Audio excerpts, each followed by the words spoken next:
La ilaha illallah Muhammadun Rasulullah alaihi salatullah wa alihi wal ahibba. Assalamualaikum warahmatullahi wabarakatuh. Alhamdulillahi rabbil alamin. Wassalatu wassalamu ala nabiyyina Muhammadin sayyidil mursalin wa ala alihi wa sahbihi wattabi'ina wa man tabi'ahum bi ihsanin ila yaumiddin, amma ba'd. Jamaah salat Isya dan juga kajian tahsin Masjid At-Taubah yang dimuliakan Allah, alhamdulillah pada malam hari ini, yaitu di Kamis malam Jumat, kita bisa melanjutkan kajian kita dan masih diberikan kesempatan serta kenikmatan oleh Allah Subhanahu wa taala, baik nikmat iman, nikmat Islam, sehingga kita bisa melaksanakan kajian tahsin dalam keadaan sehat walafiat, tidak kekurangan suatu apapun.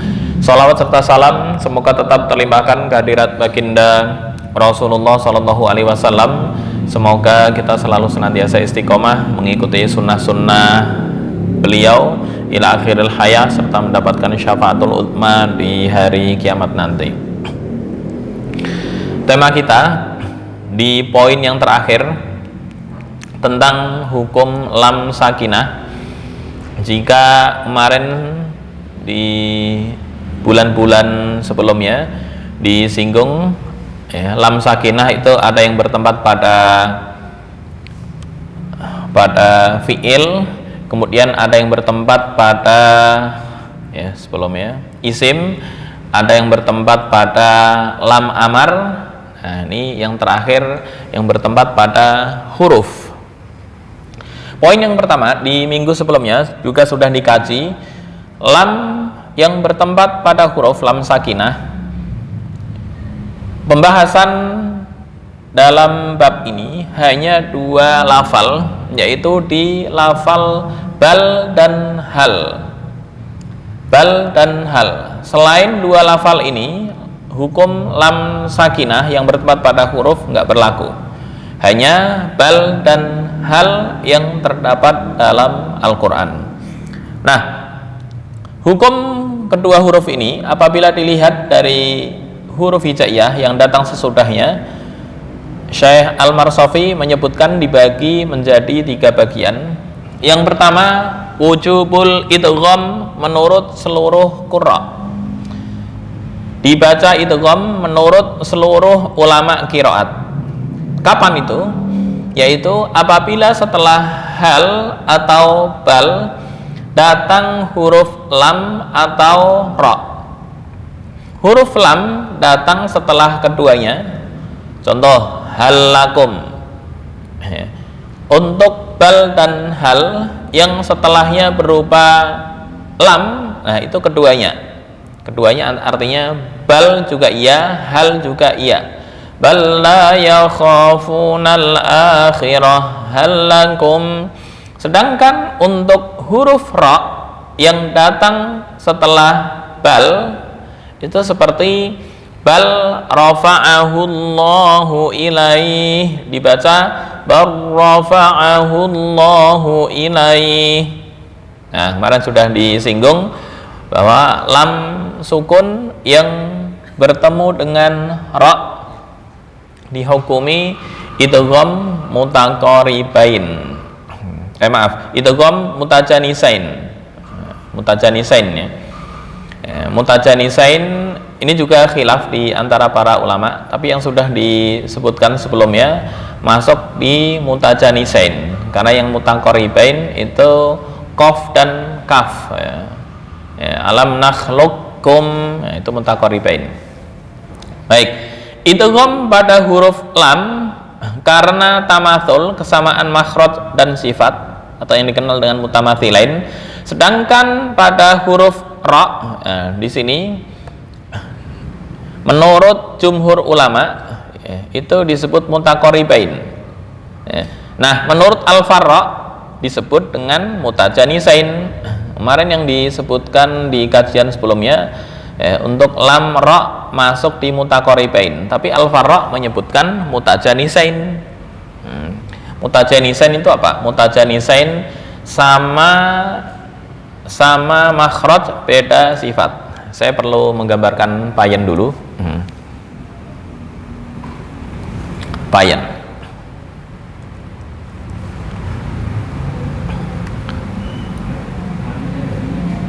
Sedikit menyinggung yang sudah dijelaskan di materi sebelumnya.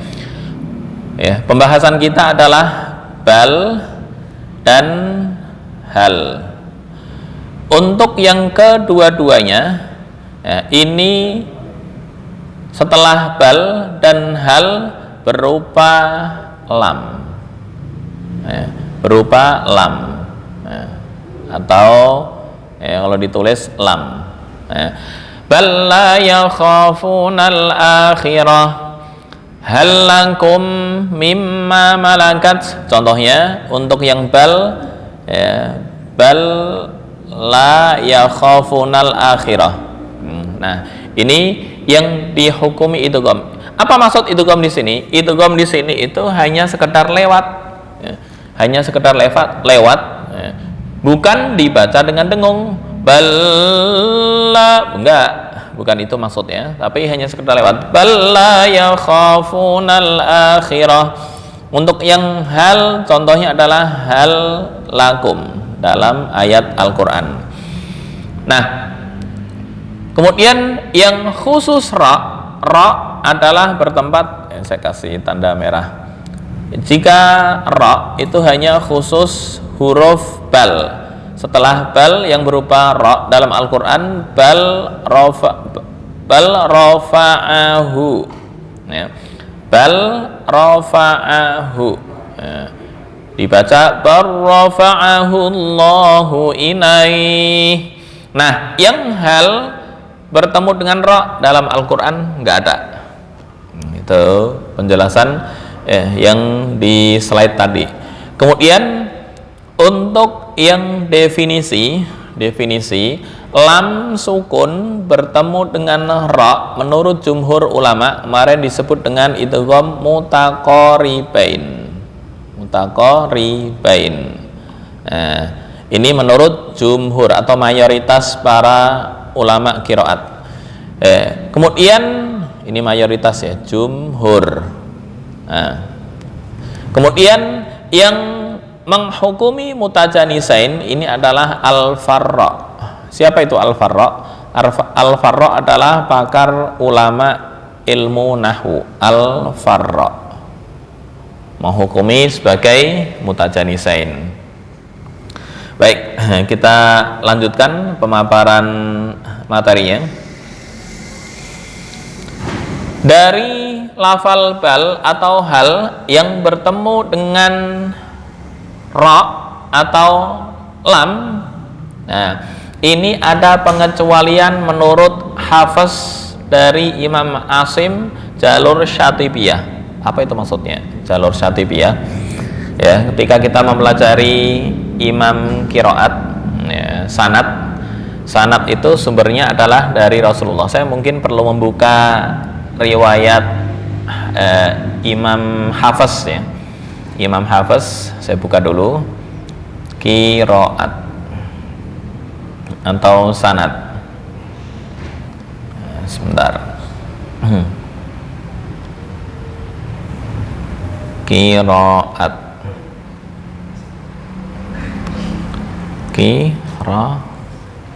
Terima kasih. Qiraat.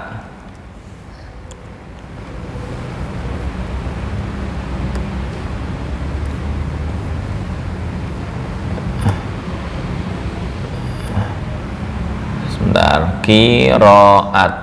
Mana qiraat?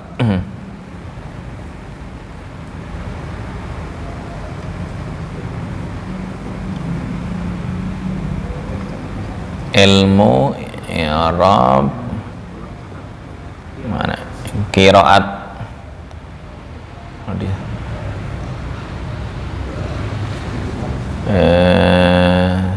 Kalau dicari susah nih. Kalau enggak qiraat belum nemu ya. Baik, gini sanad Cara hafaz, cara hafaz. Ada apa enggak ini? Oke, kalau dicari susah. Tapi kalau enggak, kemarin ada di sini qiraat. Arab. Nah, ini ketemu. Oke. Cara-cara Imam Hafiz. Nah, ini Asim. Nah, ini ya.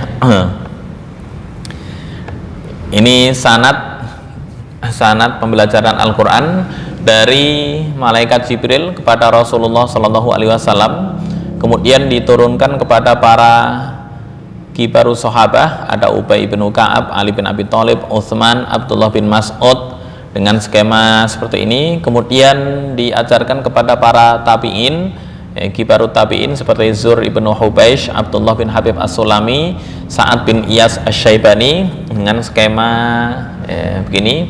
Nah, Abdullah bin Habib As-Sulami itu mendapatkan sanad paling banyak dari para sahabat.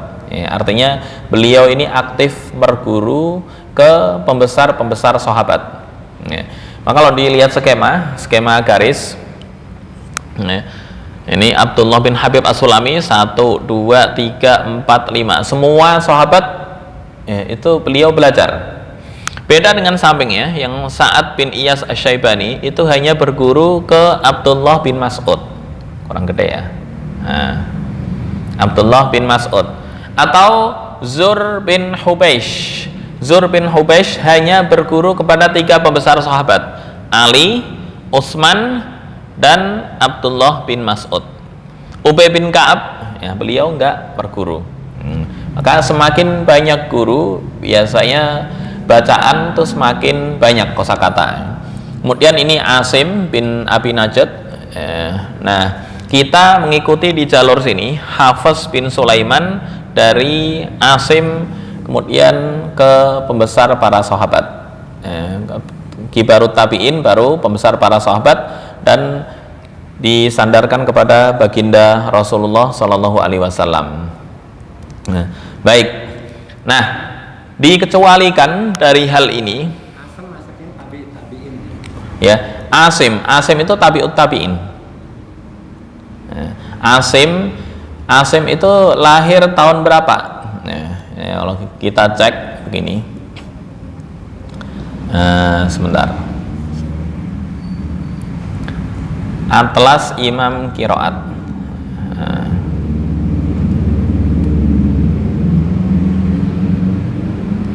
Oh, bukan ini, satu lagi. Qiraat Asyrah 2. Nah, ini. Kelihatan nggak? Pusing. Kelihatan? Baik, kita cari Imam Asim. Imam Asim nomor berapa ini? Nomor 5 ya. Nomor 5 Asim. Asim itu wafat tahun 127 Hijriah.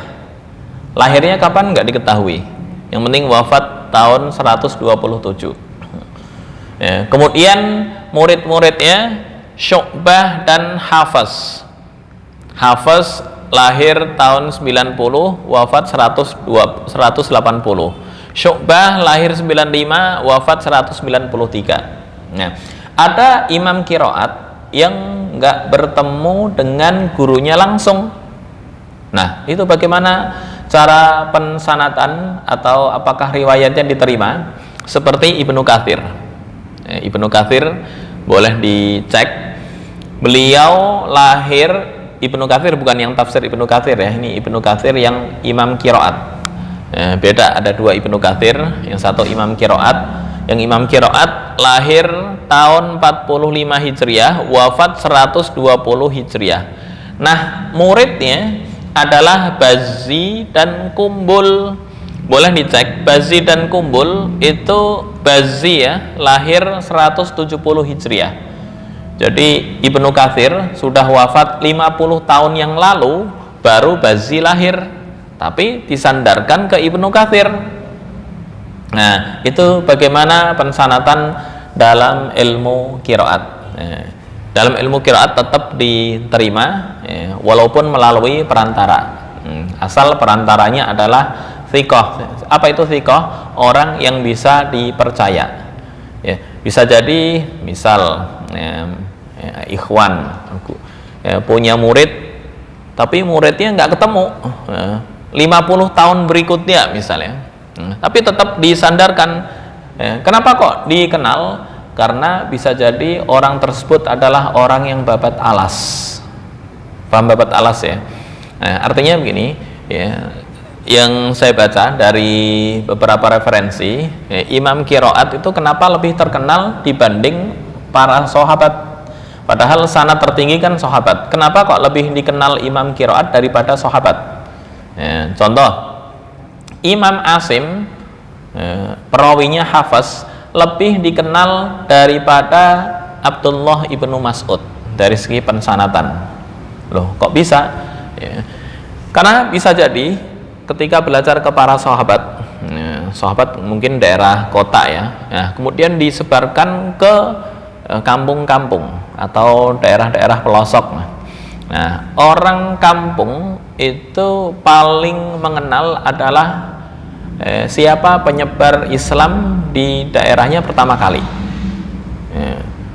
Mungkin nggak orang kampung nanya, emang gurumu siapa aja? Nggak, pasti ke dai tersebut, dan dai tersebut, apakah ditanya gurunya, guru kamu siapa? Bagaimana sanad ke Rasulullah? Enggak. Saya belajar begini, riwayat dari Rasulullah seperti ini. Nah, orang kampung yang dikenal adalah orang tersebut. Itu yang disebut dengan babat alas ya, penemu atau penyebar Islam pertama kali di wilayah kampung tersebut. Baik, kita lanjutkan di Imam Hafaz nih. Hafaz melalui jalur Syatibiyah. Ini kalau dijelaskan lumayan panjang. Ntar masuknya adalah materi ilmu qiraat, bukan tajwid lagi. Tajwid cukup sekilas menyinggung imam qiraat ya. Dikecualikan dalam hal ini adalah bacaan Hafaz dari Asim melalui jalur Syatibiyah pada lafal bal rona. Tadi kata bal yang bertemu dengan ro, seluruh ulama qiraat itu mewajibkan idgham, kecuali apa? Di surat Al-Mutaffifin, kalla bal rana. Nah, ini menurut Hafaz ya, lam pada lafal ba tidak diidghamkan ke ro karena adanya saktah. Kalla bal rana ala qulubihim, nggak boleh dibaca kalla bar rana, nggak. Ya ada ini kata saktahnya nggak ada di sini. Tanda saktanya ada nggak? Saya buka mushaf Al-Quran. Untuk Quran Kemenak itu jelas. Dalam Quran Saudi hanya tanda sin. Surat Al-Mutaffifin, saya buka dulu. Oh, sin saktah ya? Sin itu tanda saktah. Kalabal ayat 14.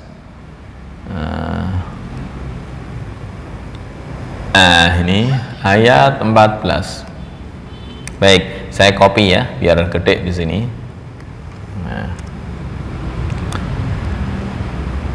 Oke. Nah, tandanya begini.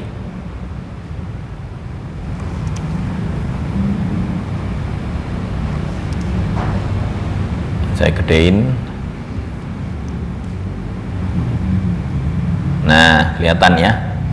Kalla bal, tanda sin begini. Itu yang Madinah ya? Yang Madinah. Kalau di Quran Indonesia lengkap saktah kecil. Boleh dicek. Surat Al-Mutaffifin ayat 14. Ditulis di sini setelah bal di sini, itu tulisannya saktah kecil. Ada yang bawa Quran Kemenak? Oke. Hanya ini pengecualian dari Hafaz yang lain semua dibaca idgham. Baik, kita praktek ya.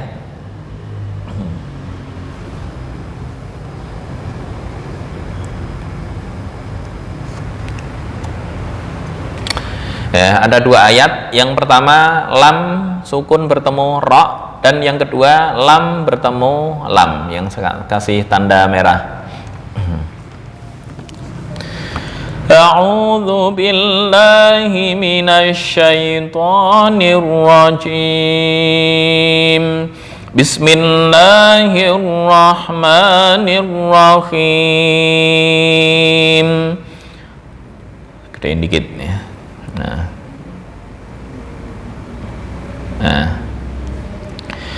Wa qaulihim inna qatalnal masiha Isa ibn Maryam Rasulullah.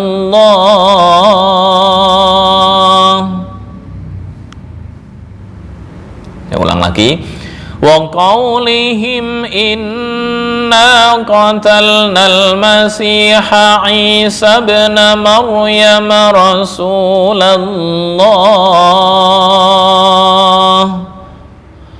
wa ma qataluhu wa ma salabuhu walakin shubbiha lahum wa الذين اختلفوا فيه لفي شك منه ما لهم به من علم إلا اتباع الظن وما قتلوه يقينا. Nah, intinya di sini barrafa'ahu Allahu ilaih. Semua ulama qiraat sepakat ya untuk lam bertemu ra di sini dibaca idgham. Hanya mereka berbeda, ini disebut idgham apa? Mutaqaribain atau mutajanisain, sesuai penjelasan yang tadi disebutkan di sini. Ya, ada yang mengatakan mutaqaribain menurut jumhur, ada yang mutajanisain menurut Imam Al-Farra. Bal rafa'ahu Allahu ilaih wa kana Allahu azizan hakima. Ya, oke, bersama-sama dari membaca ta'awudz dan bismillah. 1, 2, 3. A'udzu billahi minasy syaithanir rajim. Bismillahirrahmanirrahim. Pandu lagi dari wa qaulihim sampai Rasulullah. Ya, berhenti di situ, itu sudah masuk ke waqaf hasan ya. Saya ulang sekali terus diikuti. Wa qaulihim inna qatalnal masiha Isa ibn Maryam Rasulullah. 1, 2, 3. Wa qaulihim inna qatalnal masiha Isa ibn Maryam Rasulullah.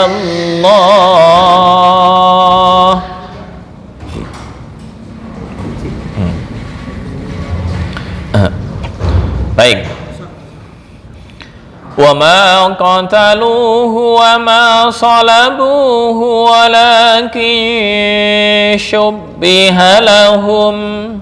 1, 2, 3. Wa ma qataluhu wa ma salabuhu walakin syubbiha lahum. Berikutnya, wa innalladzina ikhtalafu fihi lafi syakkim min. Ya, 1, 2, 3. Wa innalladzina ikhtalafu fihi lafi syakkim min. Oke, ya, cara membaca huruf ketika diwakafkan, mungkin insya Allah pertemuan habis ini di akhir minhu, itu jangan sampai membuang huruf tanpa dibaca. Ya, ada yang mewakafkan syakim min, haknya kemana? Harus min atau fa'ahlakathu dibaca fa'ahlakat. Jadi makhrajnya keluar ya. Fa'ahlakat ada tuh. Ada lagi kalqas wal fajri, bukan wal fajr, bukan, tapi wal fajr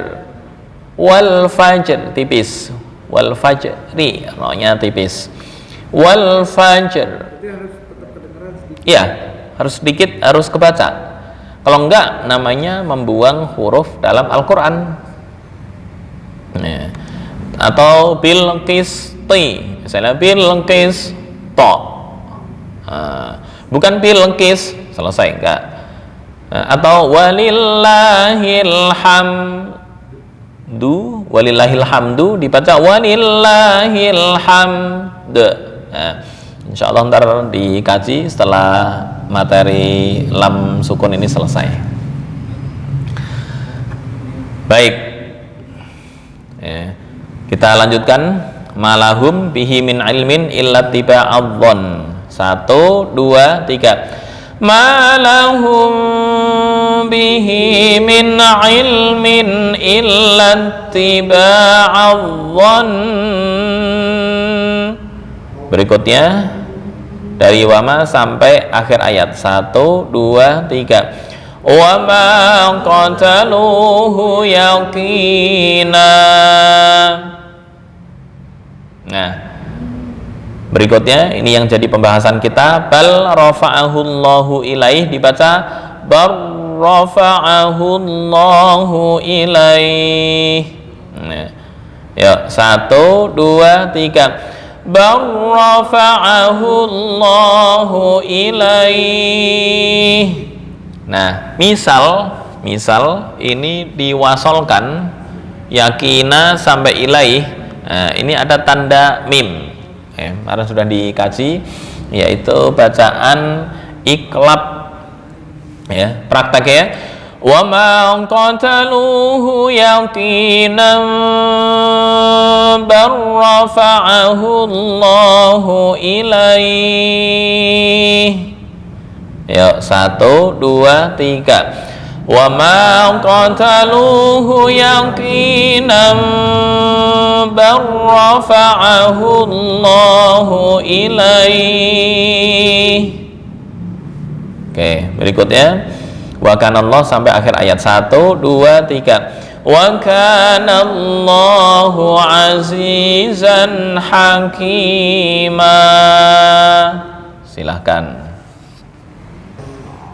Baik, yang berikutnya itu poin yang pertama.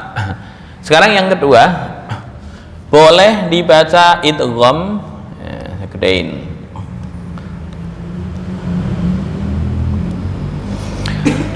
Boleh dibaca idgham atau idhar. Belum hilang ya. Poin yang kedua, boleh dibaca idgham atau idhar. Kapan itu? Apabila setelah hal atau bal datang salah satu dari 8 huruf. Apa itu 8 huruf? Ta, sa, za, sin, dot, to, dho, nun. Diulang lagi. Jika setelah hal atau bal datang 8 huruf, salah satu aja dari 8 huruf, misalnya hal yang setelahnya tak, hal ta'lamu. Nah, ya, ini boleh nggak dibaca idgham? Hatta lam hal nunabbiukum dibaca han nunabbiukum. Bal ta'tihim dibaca bat ta'tihim. Bal nahnu ban nahnu. Cuma ada penjelasan ntar di bawahnya. Ya. Yang huruf ta misalnya, huruf ta hanya datang setelah hal, yaitu pada firman Allah, hal thuwibal kuffaru ma kanu yaf'alun. Ya, dibaca hal thuwibal kuffaru ma kanu yaf'alun. Hal thuwiba.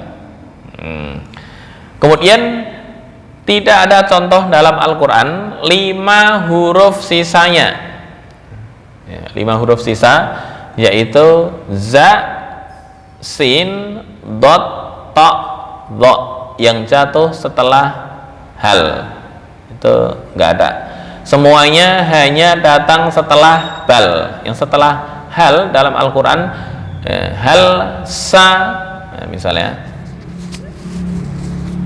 sebentar, hal sawalat nggak ada, yang ada bal sawalat.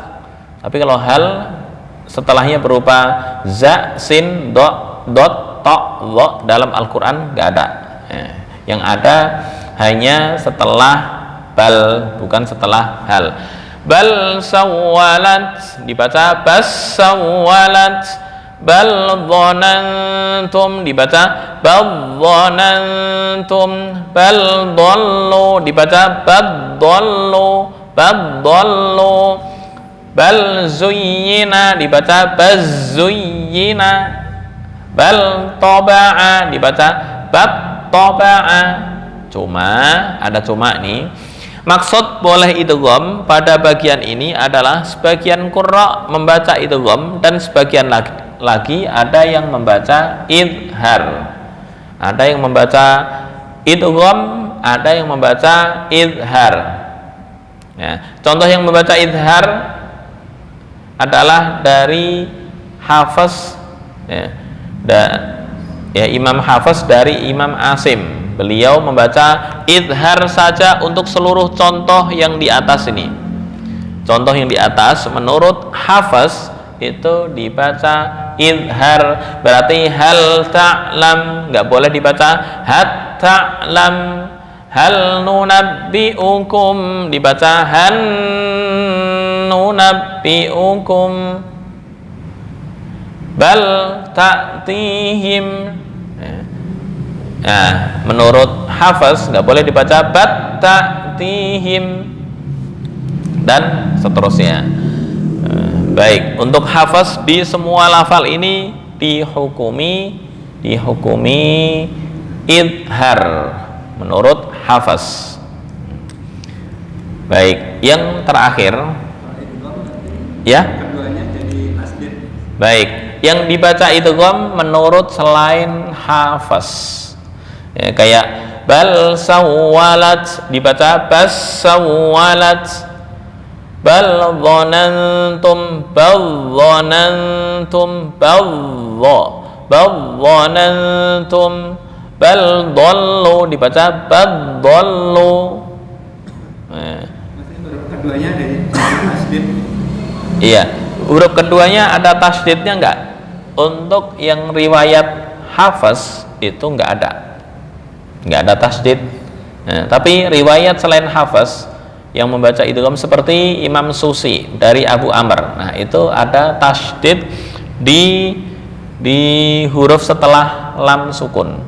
Bal sawalat, ya, ada tasdid di atas sin.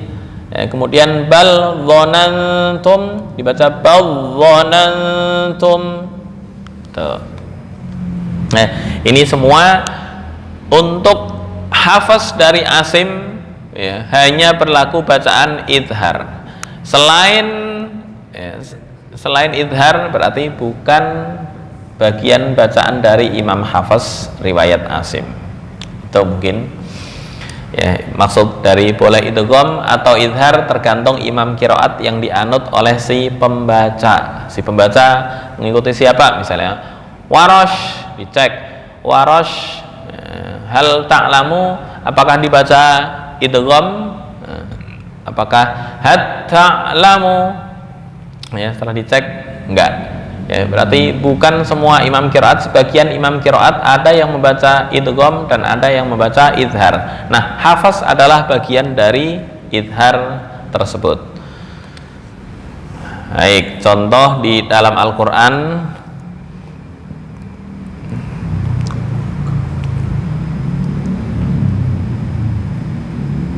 Nah, ini Qul hal nunabbi'ukum, kita mengikuti hafaz saja ya, yang imam yang lain khawatir yang terbingung. Hafaz hal nunabbi'ukum dibaca idhar. Idhar jelas. Hal nunabbi'ukum, jangan han nunabbi'ukum. Nah, itu bukan riwayat hafaz. Baik, di surat Al-Kahfi. A'udzu billahi minasy syaithanir rajim. Qul hal nunabbi'ukum bil akhsarina a'mala. Berikutnya, alladzina dhalla sa'yuhum fil hayatid dunya wa hum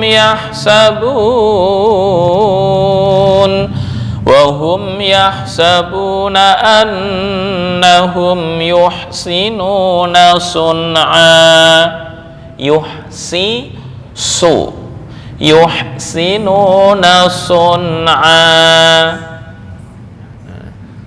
Berikutnya, ulaika alladzina kafaru bi ayati rabbihim wa liqa'ihi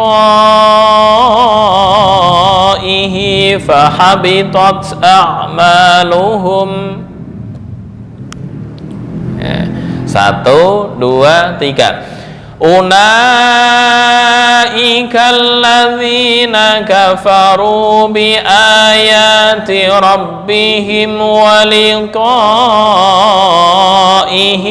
fahabitat a'maluhum.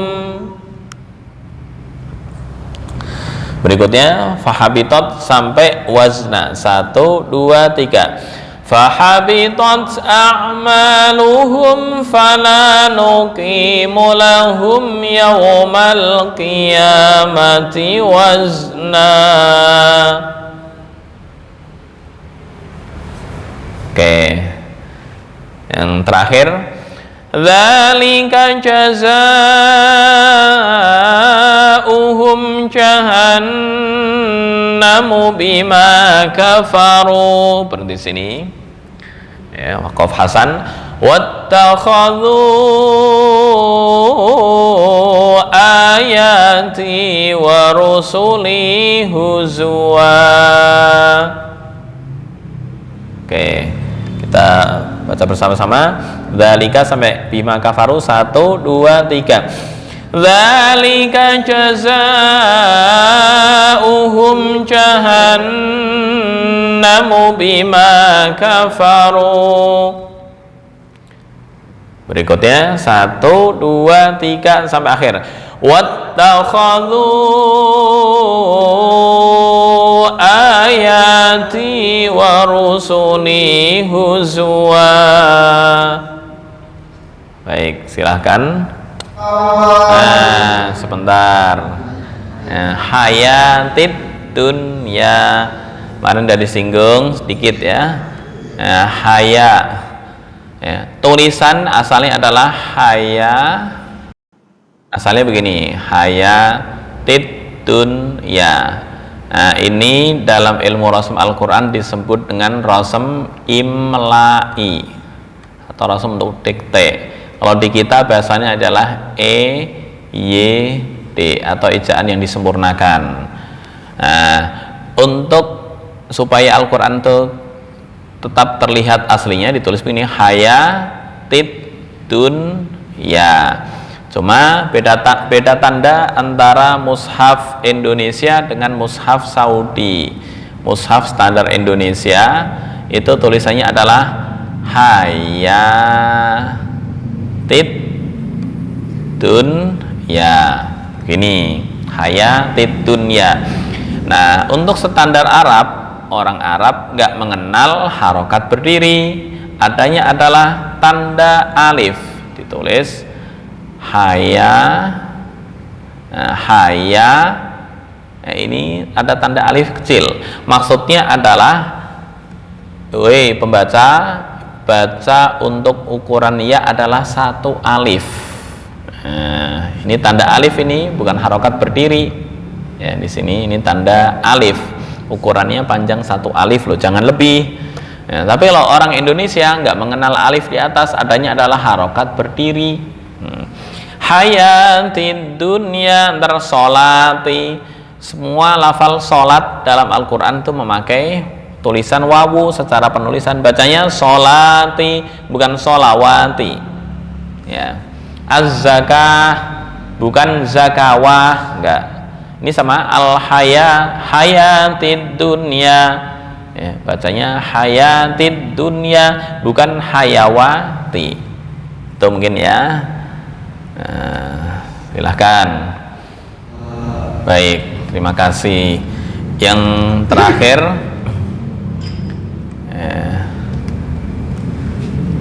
wajib dibaca idhar atau jelas menurut mayoritas imam qiraat, yaitu kapan? Apabila setelah hal atau bal datang huruf selain lam dan ra. Setelah bal atau hal datang selain lam dan ra. Atau bagian yang kedua, mana bagian yang kedua? Bagian yang kedua ini ya. Bagian yang kedua adalah hal doang.